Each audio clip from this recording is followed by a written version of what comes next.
জোড়া উদ্বেগে ব্যান্ডেলের বস্তিবাসী। ব্যান্ডেলের রেললাইনের ধারে দেশবন্ধু পল্লী। 30 বছর আগে বস্তি গড়েন পূর্ববঙ্গীয় মতুয়ারা। দিন মজুরি করে পেট চলে বেশিরভাগ বাসিন্দার। অনেকেরই নাম নেই 2002-এর তালিকায়। কি বলছেন তারা, কি ভাবনা চিন্তা তাদের, কারণ ইতিমধ্যেই উচ্ছেদের নোটিশ পড়েছে। সোমনাথ রয়েছে, আরো বিস্তারিত জানাবে সোমনাথ। দেখো, একদম এদের যেসব বাসিন্দারা রয়েছে তাদের মরার উপরে খাড়ার ঘা। একদিকে এসআইআর নিয়ে তাদের নোটিশ, তাদের তালিকায় নাম নেই। অন্যদিকে এই যে নোটিশ দেওয়া হয়েছে রেলের কর্তৃপক্ষ থেকে একটা নোটিশ দিয়ে দেওয়া হয়েছে তাদের উচ্ছেদের জন্য 14 দিনের মধ্যে তাদের উঠিয়ে যেতে হবে। তারা 30 বছর ধরে ওই লাইন পারাপারে তারা রয়েছে, যারা বাসিন্দারা রয়েছে, মতুয়ার বাসিন্দারা রয়েছে, তারা প্রায় 30 বছর ধরে তারা ওখানে বসবাস করছে। হঠাৎ এই 14 দিনের নোটিশে তাদের উঠে যাবে। তারা দিন আনে দিন খায়, দিন মজুরি। তারা তিল করে তারা বাড়ি করেছে, ঘর করেছে, এখন কোথায় যাবে তাই নিয়ে তারা চিন্তার মধ্যে রয়েছে। প্রিয়াঙ্কা, বেশ। এখন আমি কোথায় যাবো? বাচ্চা কাচ্চা নিয়ে, ছেলে নিয়ে, বউ নিয়ে কি করবো আমি এখন? আমার তো টাকা পয়সাও নাই, আমি বড় অসহায়। আমার জায়গা নিয়ে দেবো, কোথায় যাবো? আমাদের জায়গা দিয়ে তারপর কিছু একটা করতে হবে। এই পরিস্থিতিতে ছেলে মেয়ে নিয়ে বাড়িঘর ভেঙে দিলে আমরা কোথায় যাবো? আমরা চাইছি যে একটু জায়গার ব্যবস্থা করে দিই। আমরা ঘর করেছিলাম তখন এখানে পুরো নর্দমাই ছিল, একটা ঝিল ছিল। এখন এই পরিস্থিতিতে আমাদের যদি সেই থাকার আশ্রয়টুকুও চলে যায় তাহলে আমরা কি করব? যা সর্বস্ব দিনমজুরি কাজ করে এই সংসার ধর্ম করার পরে এই ঘর বাড়ি করেছে, আজকে যদি রেল উচ্ছেদ করে দেয় এই মানুষগুলো কোথায় যাবে? আমাদের একটা নির্দিষ্ট জায়গা যতক্ষণ না করে দিচ্ছে কেন্দ্র সরকার ততক্ষণ কিন্তু আমরা এখান থেকে উঠছি না। এই একটা আমাদের আন্দোলন চলছে, তার জন্য যতদূর যেতে আমরা যাচ্ছি। রেলের জায়গায় স্বাভাবিকভাবে রেল নেবে, কিন্তু যদিও এটা ঠিক যে অনেক গরিব মানুষ, এখানকার অনেক মানুষ দীর্ঘদিন ধরে ওখানে বসবাস করছে, রেলের জায়গাতে বসবাস করছে, সেটাও একটা বিষয় আছে। কিন্তু রেল যেহেতু রেলকে বাড়াতে হবে, পরিষেবা বাড়াতে হবে, রেলকে আরো উন্নত মানের পরিষেবা দিতে হবে, তো স্বাভাবিকভাবে রেলের জায়গায় তাদের রেল লাইন করার জন্য বা অন্য কাজের জন্য রেল লাইন লাগবে। এদিকে এসআইআর ফর্ম ফিল আপে গিয়ে হাতাহাতি, তৃণমূল কর্মীকে চড় মারার অভিযোগ বিজেপির বিএলএর বিরুদ্ধে। পাল্টা চড়ের অভিযোগ বিজেপির বিএলএর। কি ঘটনা ঘটেছে ঠিক আরো ডিটেল জানাবে অনুপ রয়েছে আমার সঙ্গে। অনুপ, কি ঘটনা ঘটেছে? এরকম পরিস্থিতি তৈরি হলো কেন?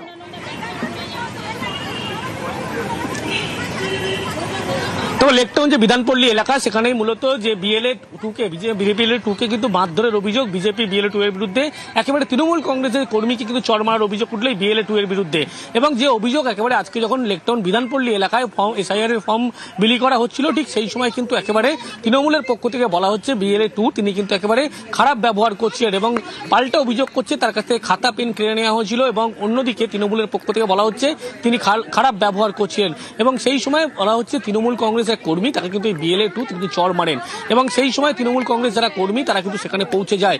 এরপরে দুপক্ষের মধ্যে উত্তেজনার পরিস্থিতি তৈরি হয় এবং পাল্টা অভিযোগ করে বিএলএ 2 তাকে মারধর করা হয়েছে, তৃণমূল কংগ্রেসের কর্মী তাকে চড় মেরেছে। কিন্তু এই ঘটনায় কিন্তু দুপক্ষের মধ্যে রীতিমতো হাতাহাতি পরিস্থিতি তৈরি হয়। যদিও এই সমগ্র যে ঘটনা, সেই সমগ্র ঘটনা নিয়ে কিন্তু পরবর্তী ক্ষেত্রে বলা হচ্ছে যিনি বিএলও দায়িত্বে ছিলেন তিনি জানাচ্ছেন তিনি এই গোটা বিষয়টা কিছু দেখতে পাননি। তার কারণ তিনি ফর্ম বিলি করতে ব্যস্ত ছিলেন, এসআইআর এর ফর্ম বিলি করার সঙ্গে সঙ্গে মানুষজনকে বোঝাতে ব্যস্ত ছিলেন, সেই কারণে তিনি কি ঘটনা ঘটেছে খেয়াল করতে পারেননি। কিন্তু এই এসআইআর এর যে ফর্ম বিলি সেখানে অভিযোগ ওঠে যে যখন বোঝানো হচ্ছিল সেই সময় কিন্তু এই বিএলএ 2 কিন্তু এক তৃণমূল কংগ্রেস কর্মীকে লক্ষ্য করে চড় মারে। তারপরে তৃণমূল কংগ্রেস যারা কর্মী তারা কিন্তু বিধানপল্লী এলাকায় চলে আসে। দুপক্ষের মধ্যে উত্তেজনা পরিস্থিতিতে পাল্টা অভিযোগ করা হচ্ছে বিএলএ 2 কে কিন্তু তৃণমূল কংগ্রেস কর্মী চড় মারে। পরবর্তী ক্ষেত্রে পরিস্থিতি কিন্তু পুলিশ নিয়ন্ত্রণে আনে। বেশ। নোংরা যারা সব পরিষদ তাদের যে ইনচার্জ আছে, হ্যাঁ বাবু চৌধুরী, আমার খাতা কেড়ে নেবে। খাতা কেড়ে নিয়ে এরকম করে খাতা কেড়ে নেবে। আমার হাতে মোবাইলটা ছিল, আমার খাতা যেমনি কেড়ে নিয়েছে, ওর গায়ে গিয়ে মোবাইলটা লেগেছে আমার হাতটা নিয়ে। আমি যে মোবাইলটা লাগার সাথে সাথে ও একটা ঠাস করে আমার গালে চড়। আর ও হাত দেবেই বা কেন গায়ে? হ্যাঁ গালে, হ্যাঁ একদম গালে থাপ্পড়। যাদের বাড়িতে ফর্ম নেওয়া হয়েছে তাদের বাড়িতে গিয়ে জিজ্ঞাসা করুন, তাদের সামনেই হয়েছে। হ্যাঁ, এবার কি হচ্ছে এখানে এরা সবাই তৃণমূল, সবাই এরা ইচ্ছা করে করছে, ইচ্ছা করে বলছে। নাম লেখালেখি ব্যাপারটা নিয়ে হয়েছিল, তার মধ্যে উনিও লিখছে, আরো সিপিএম লোক আছে, তৃণমূলের লোক আছে, 3টে দল আছে। ওনার সঙ্গে লোকজন নেই আর উনি চেনে না, যেতে থাকে বাইরে। এবার যখন চেনে না তখন উনি যখন জিজ্ঞেস করে তা ওনাকে বলা হচ্ছে কি আপনার মতন কাজ করতে থাকুন, যেরকম আমরা করছি করুন। উনি বলছেন আমাকে গা হাত দিয়েছে, কিন্তু উনি একটা আমাদেরই কর্মীকে চট করে একটা থাপ্পড় মেরে দিয়েছে। আমরা চাইছি সুস্থ পরিবেশ, সুস্থ থাকবো, আমাদের পাড়াতে কোনোদিন ঝামেলা হয় না। বিজেপির বিএলএকে মারধর, জুতোর মালা। কোচবিহারের মাথাভাঙার 239 নম্বর বুথের ঘটনা। অভিযোগ তৃণমূলের বিরুদ্ধে, যদিও অভিযোগ অস্বীকার তৃণমূলের। কারা কারা করলো আপনাকে? আমাকে ফটিক দাস করছে, আচ্ছা, চার থাপ্পড় মারছে। আমি রশিয়া দাসের বাড়িতে গেলাম, জব বসা আমরা 4টা কেবল মাত্র লেখছি। হ্যাঁ, লেখালেখির পর তারপরে ফটিক দাস আইসা আমাকে চার থাপ্পড় মারলো, আর কেতা দাস আইসা চার থাপ্পড় মারলো। মারে বলতেছে, আর খৈমেলা দাস আমার জুতের গায়ে মালাটা পরাই দিল, দিয়া আমাকে ধাক্কা বার করে দিল। বেটা ভাগ এখান থেকে, কি করতে আসছিস এখানে? ওরা কোন দলের? ওরা টিএমসি। আমাকে এগুলো কাজ করতে দিবে না। বেটা তুমি এগুলো কিসের জন্য কাজ করতেছো, কি করতেছো? এইটা মনে হয় আমরা বিজেপি দল করি, তার জন্য এই অপরাধে।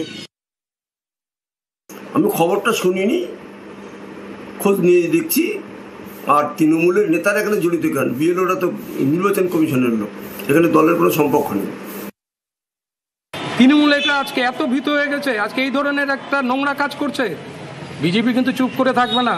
যত জায়গায় কমপ্লেন জানানো হচ্ছে, তারা যদি এখনও যদি এটা করতে থাকে, তাদেরও বিরুদ্ধে ব্যবস্থা নেওয়ার জন্য বিজেপি প্রশাসনের কাছে যাচ্ছে।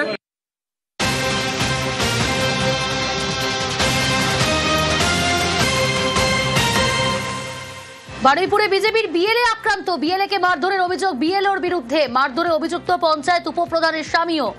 বারুইপুরের বেগমপুর গ্রামে উত্তেজনা। মারধরে বিএলএ সুরজিৎ বিশ্বাস সহ আহত 2 জন। মারধরের অভিযোগ অস্বীকার বিএলও উপপ্রধানের স্বামীর।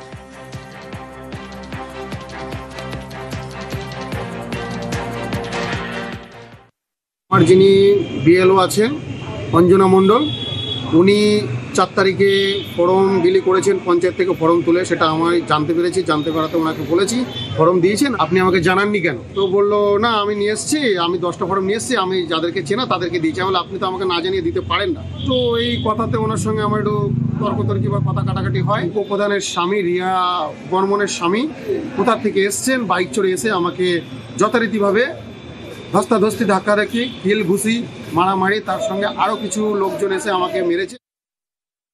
এটা সম্পূর্ণ মিথ্যে। বিজেপিরা আগে থেকেই আমাকে হুমকি দিয়েছে, আমাদের না নিয়ে ঘুরলে ইয়ারোর কাছে তোমার চাকরি নিয়ে করব, কি করে চাকরি বাঁচে দেখব। তাও আমি কিছু মনে করিনি। আমি ওদেরকে ফোন করে ডেকে নিয়ে ফিল্ডে গেছি। তারপরে ওরা আমার কাছে মিথ্যে অভিযোগ করে ফেসবুকে লিখেছে আমি নাকি ওদের আই কার্ড ছিঁড়ে দিয়েছি, চড় মেরেছি। এটা সম্পূর্ণ মিথ্যে, আমি কিছুই করিনি। খালি মিথ্যে অভিযোগ দিয়ে ওরা আমার নামে ফেসবুকে লিখে ছেড়েছে। একা একা কাজ করতে ভয় পাচ্ছি। আমাকে একটু প্রোটেকশন না হলে আমি ফিল্ডে নামবো কি করে? না, আমাদের ওরকম কোনো ব্যাপার না। আমরা এখানে ব্লকে সারাদিন ছিলাম, একটা আমাদের ট্রেনিং হয়েছে। তারপরে ব্লক থেকে শুনতে পাই ব্লক সভাপতি আমাকে পাঠিয়েছে, আমরা গিয়ে পরিস্থিতি সামাল দিয়েছি। ওরা যেটা বলছে ভিত্তিহীন, ওরা নিজেদের ভিতরে কোথায় বেশি মারামারি করেছে মদপথ খেয়ে ওরাই জানে। আমাদের বিএলএ টু সুরজিৎ গিয়ে যাওয়া মাত্রই তার থেকে কাগজ দেখতে চায় এবং কাগজটা ছিঁড়ে দেয়।